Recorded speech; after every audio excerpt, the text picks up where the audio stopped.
দর্শক, রাষ্ট্রীয় অতিথি ভবন যমুনায় জুলাই সনদের স্বাক্ষরের পর সেখানে গণমাধ্যমে কথা বলছেন আক্তার হোসেন।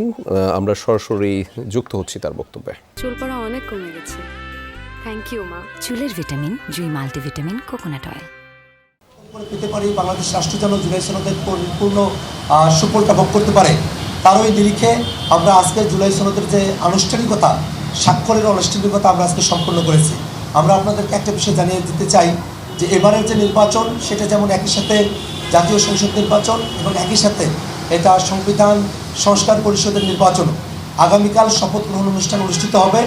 আমরা এটা আশা করি এবং জাতীয় নাগরিক পার্টি এনসিপির তরফ থেকে এই দাবি রাখছি যে আগামীকাল কোনো প্রকার ব্যত্যয় ব্যতিরেকেই প্রথমে সংবিধান সংস্কার পরিষদের সদস্য হিসাবে যারা নির্বাচিত হয়ে তারা শপথ গ্রহণ করবেন এবং তারপরেই জাতীয় সংসদের সদস্য হিসেবে তাদের যে শপথ, সে শপথ তারা গ্রহণ করবেন এবং উভয় শপথই অবশ্যই একজন ব্যক্তি, অর্থাৎ জুলাই জাতীয় সনদে যেভাবে বিবৃত হয়েছে, যিনি চিফ ইলেকশন কমিশনার আছেন, তার নেতৃত্বেই, তার হাত ধরেই আমরা জুলাই জাতীয় সনদের মতো করেই সংবিধান সংস্কার পরিষদের শপথ এবং জাতীয় সংসদ সদস্য হিসেবে যে শপথ, সেটা আমরা গ্রহণ করব।